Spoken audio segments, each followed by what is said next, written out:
Welcome, everyone. As we share with you the special segment known as For the Shabbos Table for Parshas Vayechi Chazak, as we are sponsored by the Reuben family.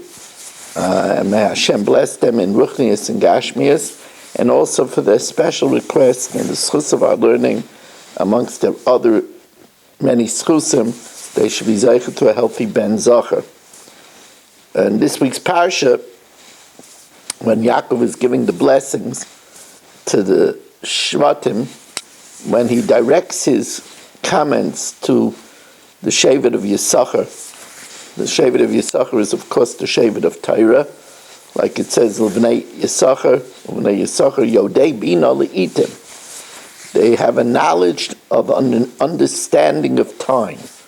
And of course, what's time for a Yid? So the Torah says, the smart person does not let his mouth turn away from the Torah and meditates day and night. That's what a Jew does. If we don't have a mitzvah, if we don't have a mitzvah that can't be done by someone else, we learn Torah. It is our life.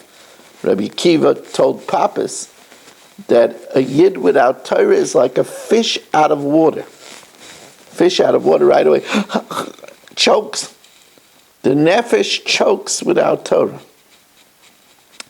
Now, Yisachar understood this. It says, Vayar menucha ki tov. He saw that rest, tranquility is good. Now, at first glance, everybody knows that rest is good. Why do you think everybody is running to go on a cruise? They like the idea of being on a lounge chair next to the sea and gliding with the sun beating down on them and having a glass of something cold with ice with an umbrella in it. They like the idea. Rest. That's why people go to the Bahamas. That's why people bask on beaches in Florida. You don't need Yisachar to see that rest is good. Everybody is chasing rest and comfort. So the Sifurnai says he's not talking about menuchas haguf. It's talking about menuchas hanefesh. You know, the soul is restless. It's seeking. That's why so many people are unhappy, because they have restless souls. They have unfulfilled souls. Anybody has a midlife crisis. A person is getting older and he says, what's my life? What's its meaning? So Yisachar saw menucha is toiv, ein toiv el Torah. Shenema ki lekach toiv nasati lachem. Good merchandise I gave you. Torasi al tazayivu. Don't forsake my Torah. That's what Yisachar saw. What does it mean? Ein toiv el Torah. The true good is only Torah. Shenema ki lekach toiv nasati lachem. Good merchandise I gave you. Torasi al tazayivu. Don't forsake my Torah. You know, satisfaction is a big thing in life.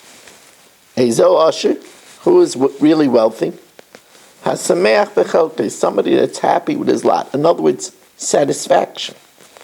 When we talk about satisfaction in our davening, we on Yom Tov, on Shabbos, we always ask Hashem, Sab'enu mituvecha, satisfy us from your goodness. And again, that means Torah, ein toiv el Torah. As a matter of fact, it says something very interesting about Torah. Yizbu v'yisangu mituvecha.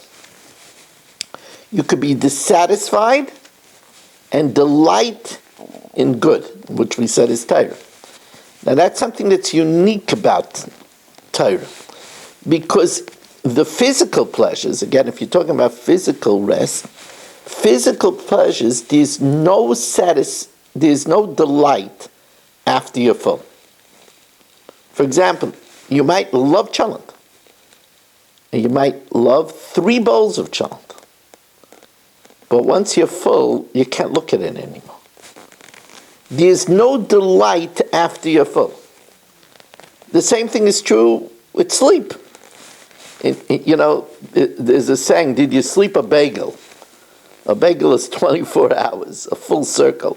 Or a half a bagel, that's 12 hours. But once you sleep, you're full, you can't look at the bed anymore. Get me out of here. Because by physical pleasures, there's a saturation point. Not by Torah. Yizbu v'yisangu. Even when you're full, you want more. That's the Bnei Yisachar understood this. Bnei Yisachar, yoidei bino le'itim, they understood.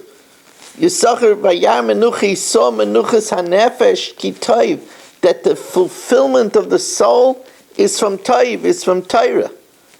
And that's also, by the way, the idea of ein ben chayrin elamisha Isaac b'Torah.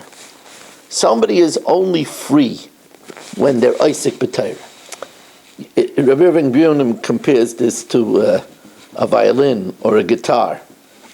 If the strings are not tied, they're loose, it doesn't play any music. It has to be taut. It has to be tied down. When we have the boundaries of Torah, then our soul is free. And this is, it's counterintuitive, because you'll say, well, Torah is work. It's called amelus b'Torah, toil. How could you have menucha if you're toiling? And that's what it says over here.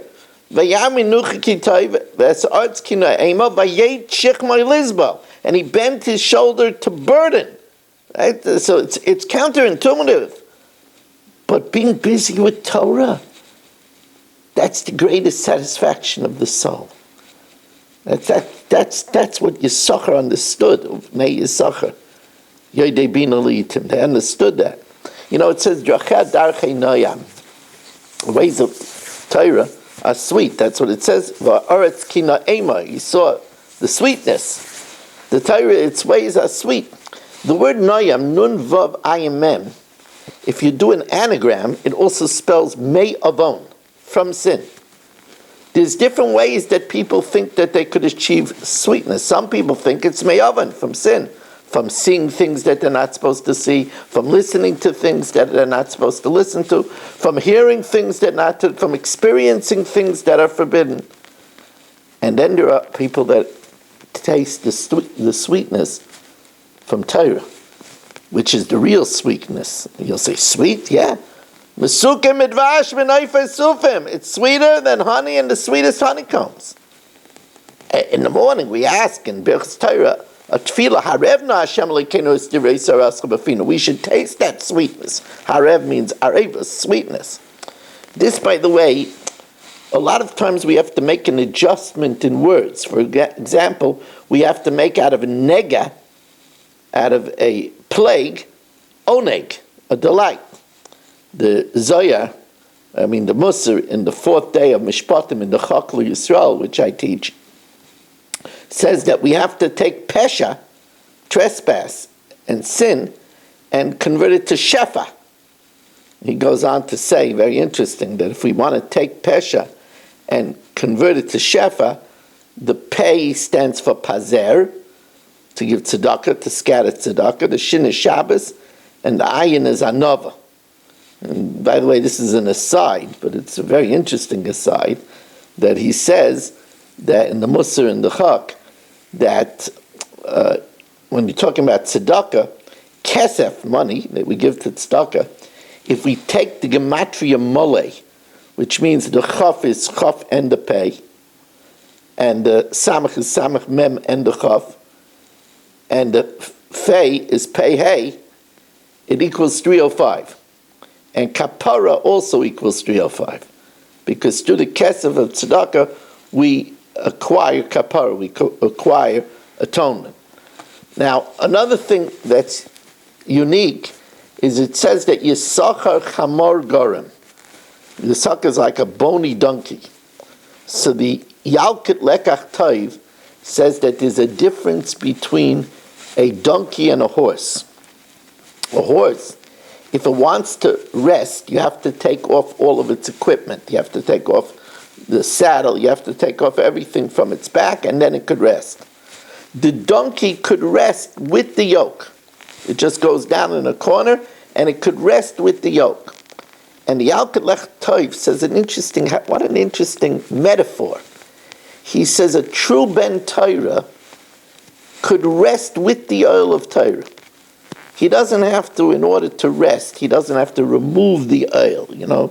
There's some people that by winter break, by a chayfish, by a bein hazmanim, they have to go far away from Torah. I need a break. I need a rest. A true Ben Torah takes the Beis HaLevi on the lounge chair and sits and learns in the sun. He could rest with the Torah. That's a true Ben Torah, because his rest, Torah Hashem Tamima Mishivas Nafesh. The Torah of Hashem is perfect. It restores the soul.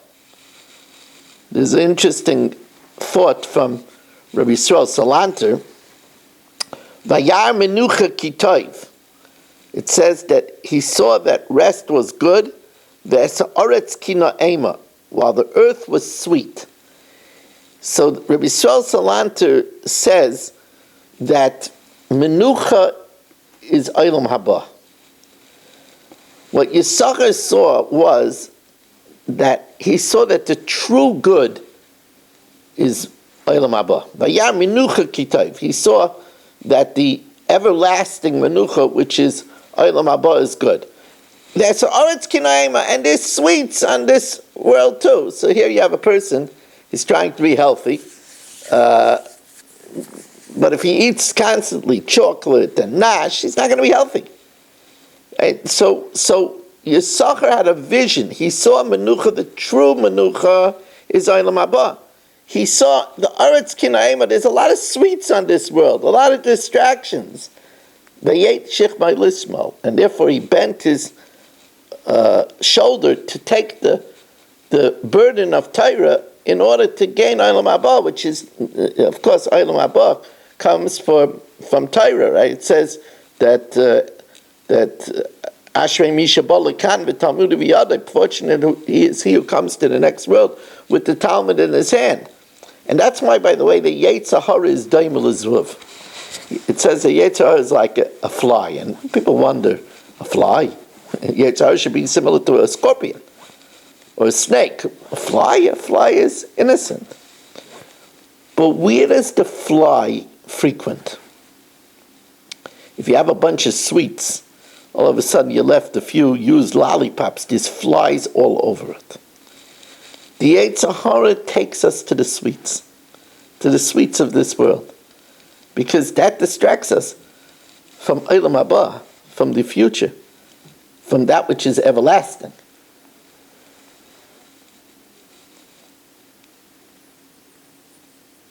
Now,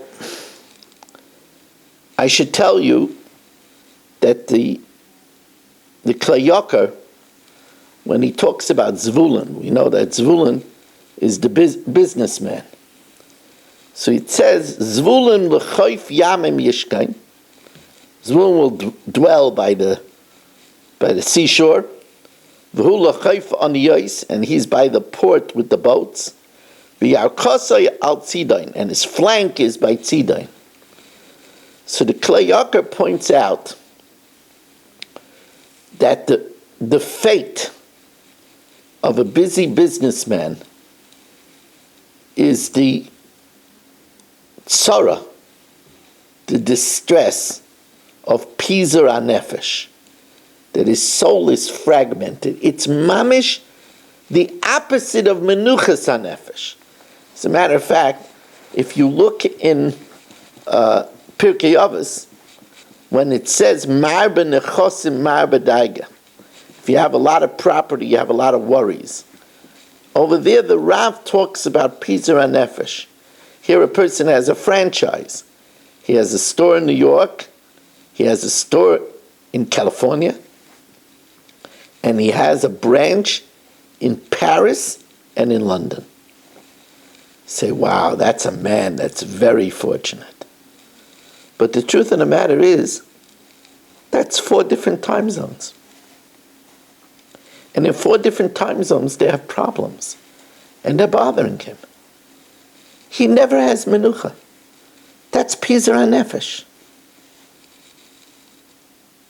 That's what it means, Marvin Chosim Arbedaiga. And the Klayakar says that's hinted to. It says, Zvulun l'chayf yamim yishkain. He lives by the sea. But where is he most of the time? He's on the boats. And his property, his warehouse, is in Sidon. V'yarchasei al Sidon. So he's fragmented. And a person should always worry about Pizar HaNefesh. That the soul should, what we think is a big hatzlacha, is not a hatzlacha.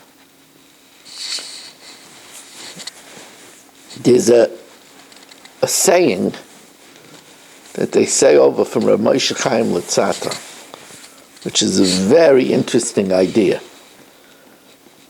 It says when Yaakov was giving the brachas to Ephraim and Menashe, Vayevorachem b'yom ahu leimar. He blessed them on this day, saying, "Right, Yesimcha lekim k'Ephraim v'Menashe." But why does it have to say Vayevorachem b'yom ahu leimar? The word leimar is superfluous. Vayevorachem b'yom ahu. He blessed them that day, and say the blessing. Why does it say leimar? Obviously, if he's blessing them, he's saying. He's not saying. And for that matter, why does it say Bayom Ahu? It should just say Vayevorachem. So the Rav Moshe Chaim Luzzatto, says that this is the first part of the bracha. Vayevorachem, he blessed them with bitachon, that they should have trust in Hashem. And Bayom Ahu leimar, and they should be saying about today. They shouldn't be talking about tomorrow. They shouldn't be worried about Daigas Macher. Al Tidig Daigas Macher. That's a big blessing that a person shouldn't worry about tomorrow. This is very important when a person ages. And somebody is 74. 74, what's going to be now? I'm getting older. I'm going to be more infirm. I'm going to have, how much good time do I have left? Al Tidig Daigas Macher. Think about Bayom Ahu. Take it day by day. Right? And then Rav Moshe Chaim Luzzatto goes a step further. He says, let me show you another lamar in Parshas V'eschanan. It says, Moshe Rabbeinu said, V'eschanan al Hashem ba'isahi lamar. Again, the lamar is, you already said V'eschanan, why do you say lamar? Says Rav Moshe Chaim Luzzatto, ba'isahi lamar. If you're even on a higher madrega, don't even worry about the whole day. Just ba'isahi, take now, moment by moment.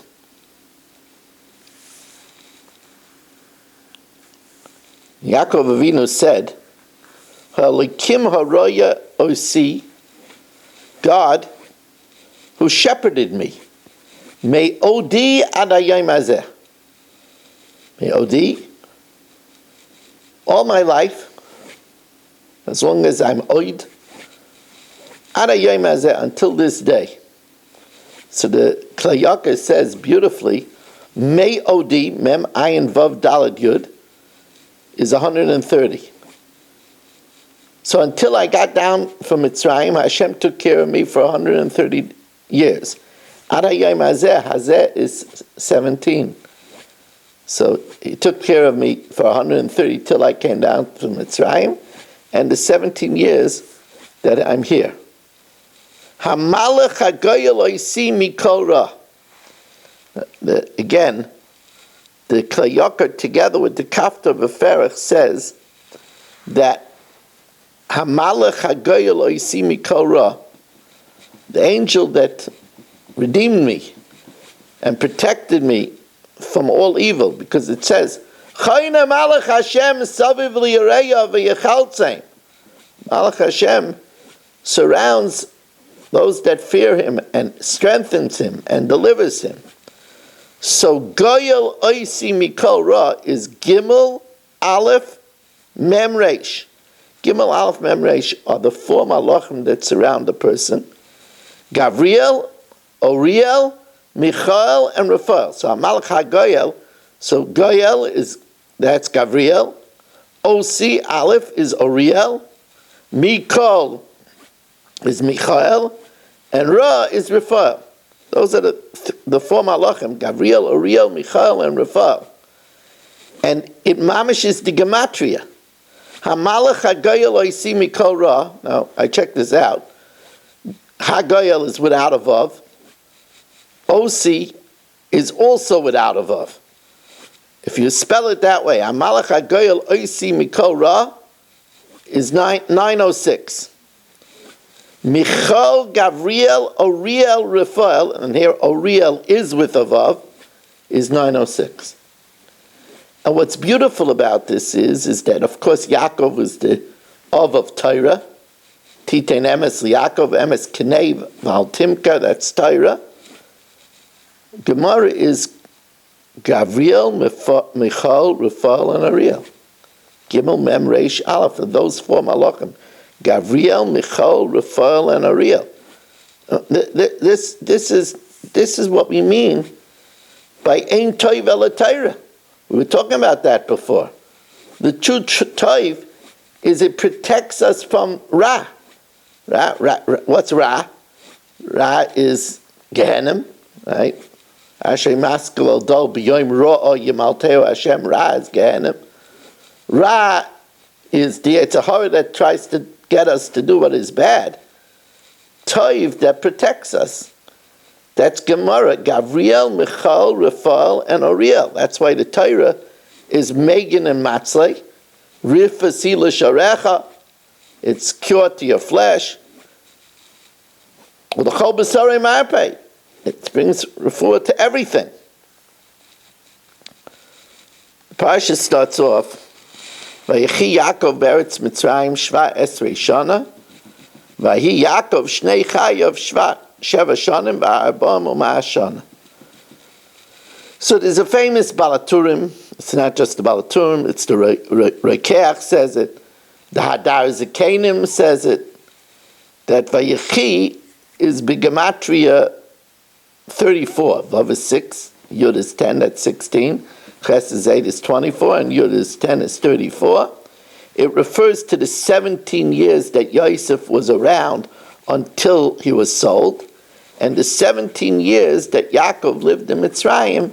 Those were the main 34 years of Yaakov. That's the Vayechi Yaakov. So of course there's an obvious question. What about the 14 years that Yaakov spent in Shem Ve'emer? He didn't even sleep. And it says, Vayifka b'makom vayolem sham. When he got to the ladder, he slept there. He slept only there, but he didn't sleep the 14 years. So learning non-stop ritzufin for 14 years, that's mamish me'ein olam haba. So why did you count those 14 years? So indeed, the Riva on Chumash says something else. The Riva on Chumash brings down from Rabbeinu Tam Me'Orleans that later on in the pasuk it says Vayehi Yaakov Shnei Chayav. Now the Riva says, why doesn't it say Vayiyu Shnei Yaakov? Why does it say Vayehi? So he says the gematria of Vayehi is 31. Vav is 6, Yud is 10, that's 16, A is 5 is 21, Yud is 10 is 31. And that's the 31 years of the 17 years in Mitzrayim, when Yosef took care of him without any further worries from Esav or anything. And the 14 years in Shem Ve'ever, that's 31. He doesn't count the first 17 years of Yosef. So then we could say that I understand. Because anyway, the 17 years of Yosef, there's an obvious question. During the 17 years that he was with Yosef before he was sold, he had a lot of problems. He had problems from Lavan. He had death of his wives, right? The death of Rachel, who died young. The death of Leah, who died. Rachel died in her 30s. Leah died in her 40s.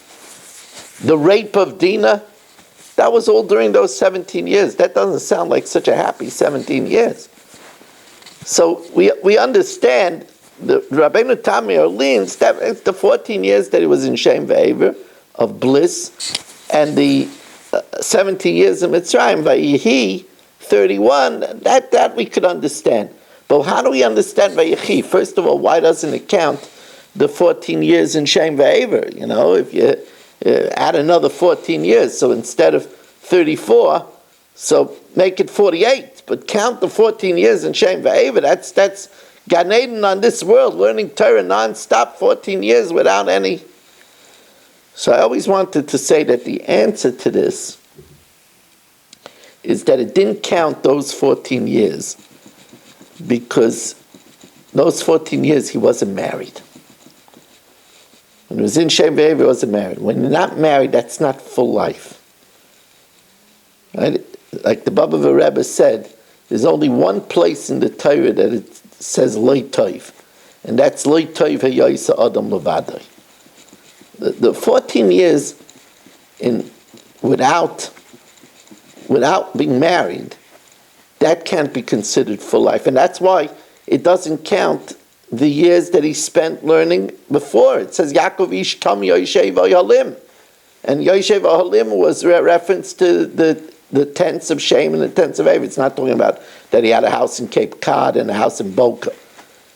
So, but why? Because he wasn't married. The reason why we toast people l'chaim, l'chaim, l'chaim. One reason is because it's olam hazeh and olam haba, but also it's a husband and wife. It's a set. It's not l'chai. It's a set. So until he was married, that can't be the true chaim. That's one shot. But according to Rabbeinu Tamei Orleans, that he says Vayehi, the 14 years in Shem Ve'ever, and the 17 years in Mitzrayim. But what about when he learned, since you're talking about before he was married anyway, so what about the rest of the time when it says that Esav was Yodei Tzayid, he was busy hunting, and Yaakov was sitting in yeshiva, Yishtam Yoshev Halim. Why doesn't it count those years? It could be that during those years he was very frightened of Esav. Even before he took the brachas, he was afraid of Esav. Remember, when he was born, Esav tried to put his heel and crush his fontanelle already when he was born. So it's not like Yaakov wasn't afraid of Esav always. It happens to be that when he was learning in Shem Ve'ever, he wasn't so afraid. Because what happened is Eliphaz came, and Eliphaz, under the direction of his father, wanted to kill Yaakov, but because he grew up in the lap of Yitzchak, he couldn't do it. So Yaakov told him, because Eliphaz said, that's what it says in the Medrash, Eliphaz said to Yaakov, what am I going to do? If I don't kill you, uncle, I'll go back, my father will kill me. My father's bloodthirsty. So Yaakov told him, you're going to take all my clothing, besides that way it's ani chashiv kameis, and you're listening to your father. You'll take my clothing, and you'll say that you killed me. That's why you have my clothing. And when your father says, why didn't I bring you the head, you'll say that a lion attacked us, and before I had to run for my life, before I could take away his head, the lion took it away. So Yaakov felt safe that Esav thought he was dead while he was in Shem Ve'ever, so he learned there for that time, without a fear of his brother. As always, I want to thank you for joining us. We thank the Rubin family for making this segment possible for us, for the Shabbos table. Remember, you could check out on my YouTube channel. I keep on putting on new